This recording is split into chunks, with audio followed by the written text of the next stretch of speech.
नमस्कार महाराष्ट्रातील तमाम कर्मचारी बंधू आणि भगिनींनो, राज्य कर्मचाऱ्यांची जुलै पेड ऑगस्ट पगारात मोठी वाढ, हे 3 आर्थिक लाभ होणार आहेत। जाणून घ्या पूर्ण वृत्त। व्हिडिओवर पहिल्यांदा आला असाल तर लाईक करा, शेअर करा, चॅनलला पहिल्यांदा आला असाल तर प्लीज सबस्क्राइब करून बेल बटन दाबायला विसरू नका। तर चला व्हिडिओला सुरुवात करूया।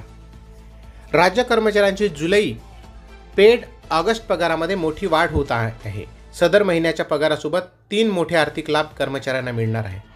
राज्य कर्मचाऱ्यांना केंद्र सरकारच्या धर्तीवर जानेवारी 2024 पासून वाढीव 4% म्हणजेच एकूण 50% दराने महागाई भत्ता मिळणार आहे। यामुळे पगारात मोठी वाढ होत आहे। वाढीव डीएचा फरक। राज्य शासनाच्या वित्त विभागाच्या निर्णयानुसार माहे जुलै पेड इन ऑगस्ट वेतनासोबत 4% वाढीव महागाई भत्ताचा फरक अदा केला जाणार आहे। यामुळे राज्य कर्मचाऱ्यांना जुलै महिन्यात मोठा आर्थिक लाभ होणार आहे। अनेकांचे वेतन बिल अद्याप बाकी आहेत। ज्यांना जुलै पेड ऑगस्ट वेतनासोबत डीएचा फरक मिळाला नाही अशांना ऑगस्ट पेड इन सप्टेंबर वेतनासोबत डीएचा फरक मिळणार आहे।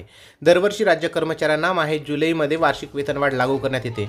यामुळे जुलै पेड इन ऑगस्ट वेतनासोबत वार्षिक वेतनवाढीमुळे मूळ वेतनात मोठी वाढ होते। यामुळे एकूण पगारामध्ये मोठी वाढ होणार आहे।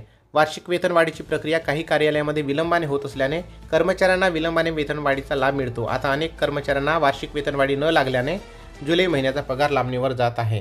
वृत्त आवडलं असेल तर लाईक करा, शेअर करा, चॅनलवर पहिल्यांदा असाल तर प्लीज सबस्क्राइब करून बेल बटन दाबायला विसरू नका। धन्यवाद। जय महाराष्ट्र।